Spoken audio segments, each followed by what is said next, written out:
Mesdames et messieurs, bonjour et bienvenue sur le plateau de ce journal. Aujourd'hui avec vous, nous allons rencontrer Tamir, un artiste venu de Mongolie, mais aussi l'équipe de Radio Coquelicot qui sera avec nous en fin d'émission. Mais avant Elisa, un sujet local, la candidature de Vichy au patrimoine mondial de l'UNESCO. Beaucoup d'initiatives ont vu le jour pour soutenir cette candidature. Un reportage de Colline Charpentier. Bienvenue à Vichy, la reine des villes d'eau. Avec son riche passé et son patrimoine remarquable, la ville est candidate au patrimoine mondial de l'UNESCO. Mais elle n'est pas seule. 11 grandes villes d'eau d'Europe, dont Vichy, seule ville française, se sont réunies pour déposer une candidature commune sur la liste de l'UNESCO. Lieu de rencontres internationales, elles ont participé au façonnement des traditions et des valeurs européennes. C'est une candidature qui est née avant tout d'une volonté en République tchèque de présenter des villes d'eau au patrimoine thermal. L'UNESCO a invité très tôt à ce que ce soit une candidature européenne, puisqu'il y a des villes d'eau partout en Europe. Et c'est une candidature qui forcément oblige à faire beaucoup de coopération internationale. Donc entre le temps des discussions, du choix des villes, ce sont des procédures très très longues, avec des dossiers très compliqués à monter. Ça a pris jusqu'à 2019 où nous avons pu déposer le dossier de candidature qui est actuellement en phase d'examen d'évaluation par les experts de l'ICOMOS. Et les villes d'eau sont l'unique exemple d'une urbanisation développée autour d'une pratique médicale. Ce ne sont pas des monuments, des cathédrales, des châteaux bien délimités, ce sont des organismes vivants et c'est là que réside toute l'unicité de cette candidature. Le rapport final de l'UNESCO sera rendu public vers la mi-mai. En attendant, de multiples initiatives se développent au sein de Vichy pour promouvoir cette demande commune. Yvonne est une jeune étudiante allemande actuellement en service civique au sein du point information jeunesse de Vichy dans l'Allier. Dans le cadre de ce partenariat, elle a décidé de créer une exposition sur cette candidature commune au patrimoine mondial de l'UNESCO. Dans cette exposition, la jeune femme a décidé de créer un parallèle entre chacune des villes afin de montrer leurs liens et la pertinence de cette candidature partagée. Pour cela, elle a choisi de relever des anecdotes historiques et des spécialités culinaires de chacune des 11 villes, une manière différente de présenter ces stations thermales. Moi, je m'appelle Yvonne Juliana, je suis une volontaire au service civique ici à Vichy. Je viens d'Allemagne, de Munich. Et j'ai réalisé une petite exposition sur les 11 villes thermales. Elle a un œil extérieur, elle est jeune. Elle vient d'Allemagne, puisque dans les 11 villes candidates, il y a 3 villes allemandes.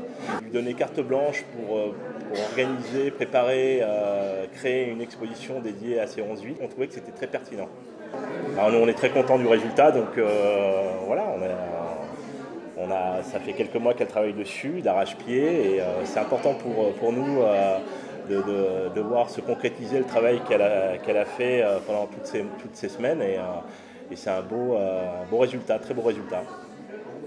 Alors j'ai trouvé cette exposition particulièrement intéressante et très adaptée justement à la démarche de candidature. Ce n'est pas uniquement un dossier qui est présenté par des experts, c'est aussi une population qui s'approprie la démarche et qui la soutient. C'est une présentation du patrimoine immatériel à travers les confiseries, à travers des gâteaux spécifiques que chacun peut avoir, comme nous on a la pastille de Vichy que tout le monde connaît. On est toujours satisfait de toute façon qu'un maximum de gens s'intéressent et nous aident à faire de la médiation autour de cette candidature.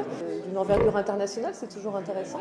Un coup d'œil étranger, en plus d'une personne qui est originaire d'un des pays partenaires, donc ça n'a que des avantages. Et puis j'ai bien apprécié l'angle qu'elle avait choisi pour aborder ces stations. C'est vrai que nous on l'a fait cet été à l'occasion de l'exposition Vichy, Reine des villes d'eau. Mais là il y a eu un angle moins institutionnel, moins officiel, un peu historique, mais avec le biais des spécialités culinaires, des grandes personnalités. Je trouvais que c'était un bon moyen pour essayer de sensibiliser un public qui n'est pas forcément intéressé au prime abord par ces questions de patrimoine. Une initiative qui montre bien l'engouement des habitants de Vichy pour cette candidature. Il est possible de retrouver l'exposition d'Yvonne Sterner à la médiathèque Valérie Larbaud à Vichy jusqu'à fin mars. Et c'est aussi au Pige qu'a eu lieu un événement un petit peu particulier. Tu nous en dis plus, Colline? Oui, une projection assez intimiste qui était réservée uniquement aux étudiants. Comment ça, seulement aux étudiants? Pourquoi? Alors réservée seulement aux étudiants, puisque c'était à eux d'élire le prix des jeunes d'un certain festival. Et ce festival, qu'est-ce que c'est et puis surtout, en quoi ça consiste? Alors c'est le festival francophone itinérant du reportage court qui propose aux jeunes de tous les horizons de présenter leur reportage et ainsi d'obtenir un peu plus de visibilité. Mais alors, cette sélection était réservée aux étudiants privés. Est-ce que nous, on a pu y assister? Oui, notre journaliste Quentin Zazus était présent à cette projection. On regarde ça tout de suite. Le mercredi 20 novembre, le Festival du reportage court a organisé une projection de films réalisés par de jeunes reporters. Les documentaires ont été sélectionnés afin de concourir au prix des jeunes.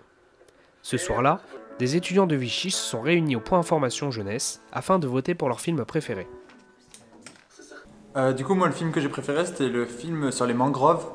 Vous voyez, il ne reste que cette partie-ci, qu'on trouve encore la mangrove. Il y a 15 ou 20 ans que les gens ont commencé à venir s'installer auprès d'eau. Bonjour, je m'appelle Méline et j'habite à Douala, au Cameroun. Et en ce moment, on est en pleine saison des pluies. À cause de la disparition de la mangrove, des milliers de pêcheurs et de chasseurs perdent une partie de leur gagne-pain. J'ai vraiment bien aimé parce que déjà, je n'étais pas forcément au courant de l'importance des mangroves. Donc déjà, j'étais content de découvrir quelque chose.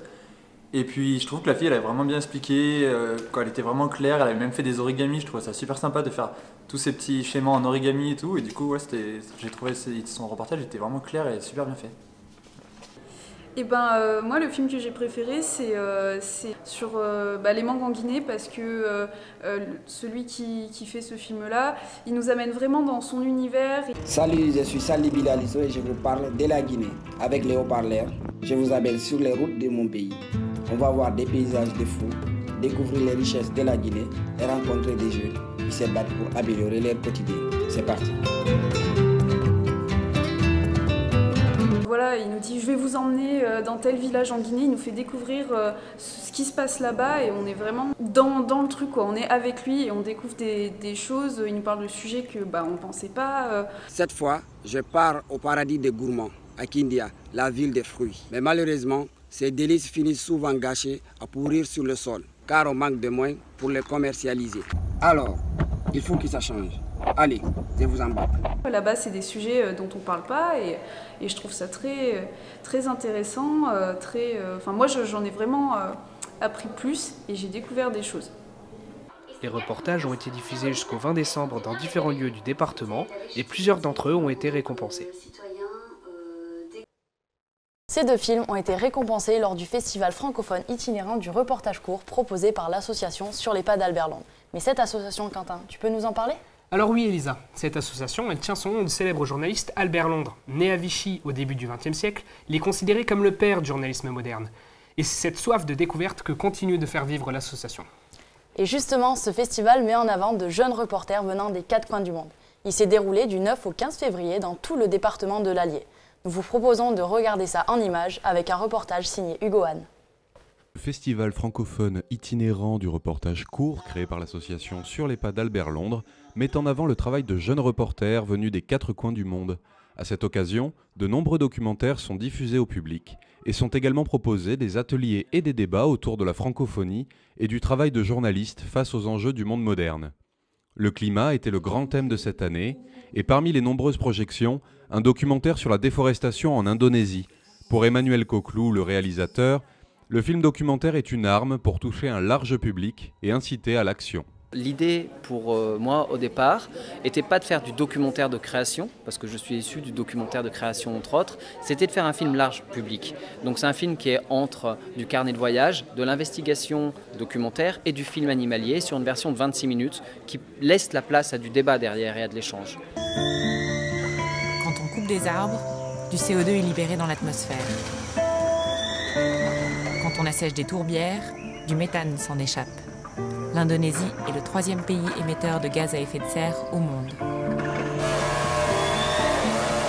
Je sens que les jeunes sont réceptifs parce que des enfants à partir du CM1 reçoivent ce message et même ont derrière une réflexion où après ils peuvent dire à leurs parents non, on ne veut pas ça parce qu'on veut protéger les orang-outans et leur donner et leur redonner de l'espoir. Ça, c'était l'objectif. Ne pas dire à des jeunes, il n'y a plus rien à faire, on reste dans un canapé, le monde va s'effondrer. C'était de dire, il y a des gens qui font des choses, donc il est possible de faire des choses. Cette semaine était aussi l'occasion pour de nombreux journalistes de s'exprimer sur leur vision du journalisme moderne. Alexandre Duic, journaliste grand reporter, animait un atelier sur les fake news au Collège des Célestins à Vichy. pour inciter les jeunes à remettre en question l'information au quotidien. Pour être un bon journaliste, je pense qu'il faut être curieux, il faut être ouvert d'esprit, il faut s'intéresser à peu près à tout, ou être en tout cas très disponible dans sa tête. Il faut être intéressé par les gens, il faut prendre du temps avec les gens, il faut prendre du temps pour faire son travail, parce que c'est un métier qui nécessite beaucoup de travail. Et je pense qu'il faut être très consciencieux, ne pas se laisser orienter, guider, que les gens vous racontent quelque chose, ok pourquoi pas, mais il faut aller vérifier, il faut recouper, il faut toujours être un peu méfiant, un peu sceptique on va dire. Et puis je vais lui poser des questions, donc surtout il faut vous concentrer sur ses réponses, d'accord? Dans cette première interview qu'on va faire, est-ce que les réponses qu'elle apporte sont vraiment intéressantes? Est-ce qu'on peut faire un film avec ou pas trop?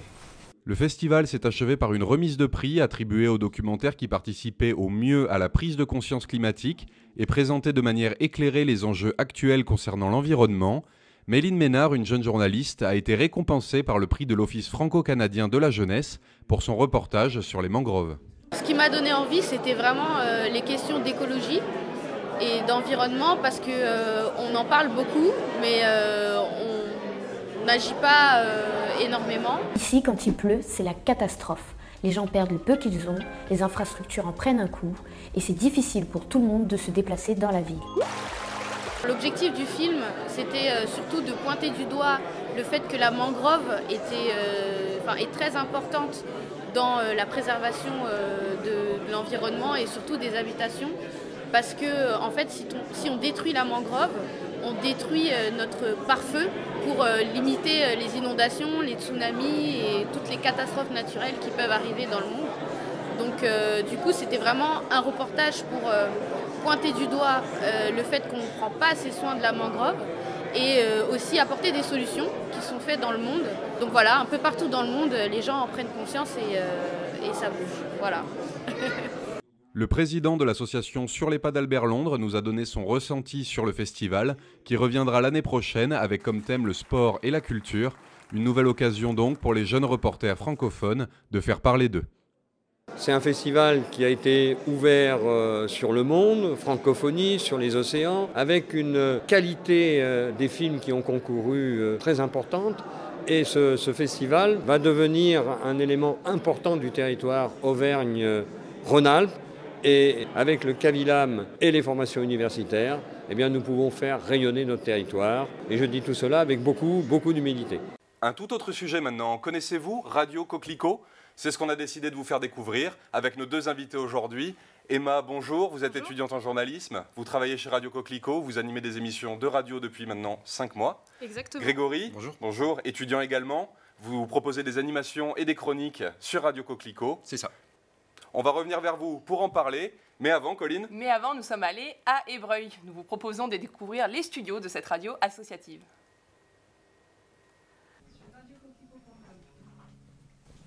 Bonjour à tous, vous êtes bien dans votre émission hebdomadaire étudiante, l'Allée de l'info sur Radio Coquelicot 99 FM. N'oubliez pas d'interagir avec nous sur les réseaux sociaux, vous pouvez aussi nous écouter en podcast sur radiocoquelicot.com. Radio Coquelicot est une radio locale associative auvergnate qui émet 24 h sur 24, 7 jours sur 7 sur 99 FM. Une de leurs émissions hebdomadaires est l'Allié de l'info. Cette programmation est animée par de jeunes étudiants en école de journalisme.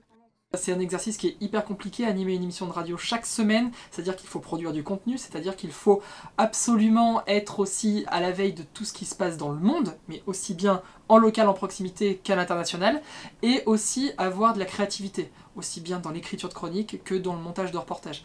Julien, qu'avons-nous testé pour nos auditeurs cette semaine? Cette semaine, nous avons fait les tapis verts, nous avons testé le billard pour vous. Bonjour Emma. Bonjour Coralie, bonjour à tous. Emma, de quoi vas-tu nous parler aujourd'hui?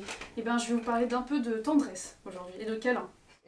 Débat, table ronde, on a testé pour vous, reportages et chroniques. Ils présentent chaque semaine l'actualité de manière ludique et variée. De retour sur le plateau après ces quelques images, on retrouve Grégory et Emma, étudiants journalistes. Bonjour. Alors, première petite question, pourquoi avoir choisi ce nom de Radio Coquelicot? C'est assez étonnant comme nom. Je te laisse raconter tout seul. Eh bien, il a fallu trouver, il y a eu une réunion, il a fallu trouver un nom pour cette radio. Et les membres de cette association, en sortant de cette réunion, se sont retrouvés dans un champ. Enfin, en fait, ils étaient devant un champ de coquelicots. Ils se sont dit tout simplement, pourquoi pas nommer cette radio Radio Coquelicot. Voilà. Tout simplement. Tout simplement. Ça correspondait bien aux valeurs du territoire, aux valeurs que veut véhiculer la radio. Donc voilà, un choix qui s'est imposé par lui-même. Pour une radio donc très locale. Pour une radio très locale, voilà. Et puis ça correspond bien aux valeurs du territoire. Alors justement, votre radio, elle est très locale. Comment elle arrive à vivre, enfin on va dire à survivre même? Alors, on va dire que la radio survit grâce aux nombreuses aides étatiques, donc déjà avec le CSA, donc, qui lance des appels à projets dont la radio choisit de répondre ou non. Donc, par exemple, actuellement, on est en train de faire une émission dans le cadre de la reconstruction des femmes victimes de violences par le sport. Donc, des sujets comme ça qui sont lancés par le CSA, et quand on y répond, ça permet de toucher des subventions. On a aussi d'autres aides étatiques ou des aides de la municipalité qui aident à faire vivre la radio. Donc voilà, parce que sans publicité, c'est très difficile de survivre. Et comment vous faites-vous accepter lors des reportages, vu que vous n'avez aucune ou très peu en tout cas de notoriété? Alors, pour ça, certaines personnes connaissent Radio Coquelicot quand même. Quand on fait des reportages sur Vichy, c'est assez peu connu quand même. Mais non, en général, on arrive toujours à se faire accepter. Moi, en tout cas, je n'ai jamais eu de problème au niveau des reportages. Voilà, il suffit juste des fois de s'imposer un petit peu, tout simplement. Non, puis le fait que ce soit une radio associative, ça participe à se faire accepter, on va dire, plus facilement. Les gens sont plus ouverts, sont plus à même de répondre à nos questions. Donc non, malgré le fait qu'il n'y ait pas une réputation qui soit énorme, quand on se promène dans le Val de Sioule, il n'y a absolument aucun problème. Ils ont peut-être moins peur d'être confrontés à des journalistes qui peut-être sont beaucoup plus imposants. Oui, exactement. Puis le fait d'avoir des étudiants en face d'eux, je pense que ça les rassure, ça participe.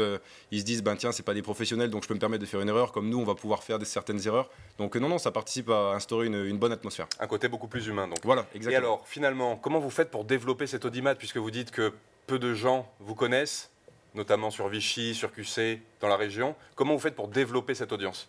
Alors déjà, on passe par les réseaux sociaux, donc quelque chose de très important pour les médias aujourd'hui. Donc voilà, on insiste notamment sur notre page Facebook et notre page Twitter. On essaie de faire interagir les auditeurs avec nous sur nos émissions, ou notamment de les relancer sur les reportages.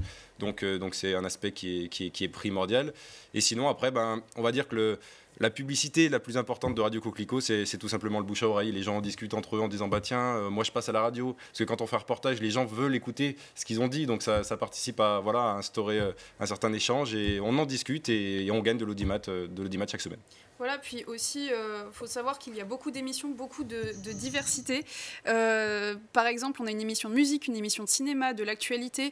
Il y a beaucoup d'émissions basées sur des tables rondes locales avec des acteurs locaux. Donc ça aussi, voilà, ça permet quelque part d'acquérir une certaine notoriété. Donc c'est très varié, de faire parler. Et ça touche tout le monde. Voilà, c'est ça. Exactement.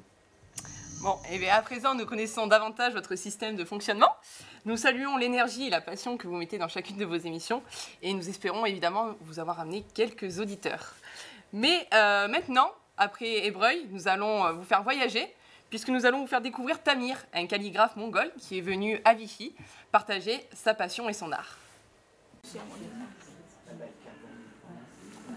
Tamir Samanbadra est calligraphe.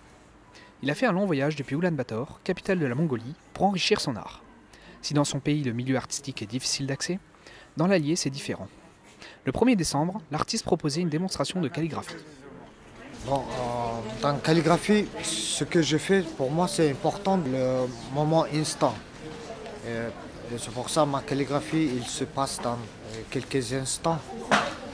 Pour que diffuser sur papier grâce à la pinceau et l'encre, cette énergie de moment, l'énergie de cette idée, ce qu'on a devant nous, et plus possible d'avoir de cette force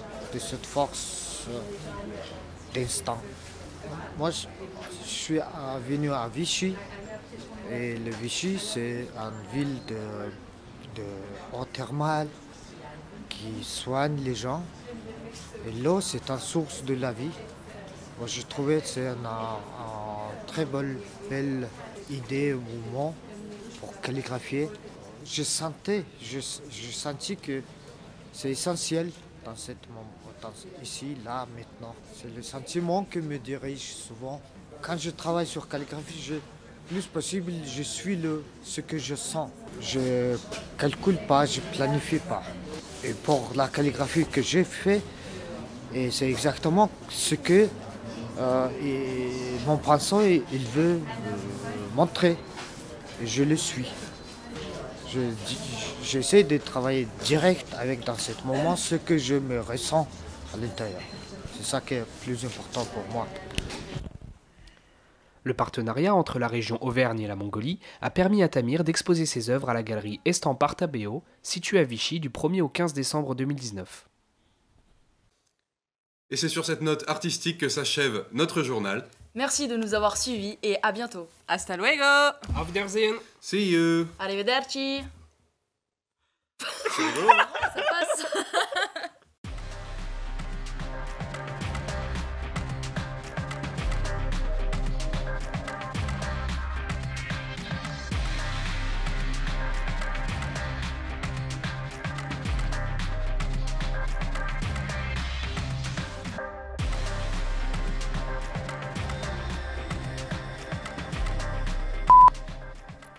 Nickel. Allez, c'est bon, on est parti. Le dicton du jour, les 5 tu sauras, quel mois tu auras, je comprends rien. T'as encore le temps, là on est à 1,80 donc... non, il n'est pas lancé. Ah, il n'est pas lancé. 1,80. Oui, 1,80 ça me paraît difficile, oui. On peut pas recommencer là, j'ai pas du tout préparé. Ça marche? Les voix sont claires, il n'y a pas de grain? Colline? Hugo, t'es vraiment très bon. Je sais, merci, ça me touche. Ok, cool. Attends, je vais faire la meuf un petit peu plus sérieuse. Voilà. Oh, je suis pas d'accord là. On rigole pas comme ça. Pour faire découvrir la radio associative, Radio Coquelicot. Donc, on va refaire tout ça, puisque c'est le début. Attends, c'est pas la jambe. Ça va pas être facile. C'est bon, ça va. Alice Salis. Pays des merveilles. Je sais pas c'est quoi. Ça fait ouh. Bon, c'est pas grave, il bougera pas, il bougera pas.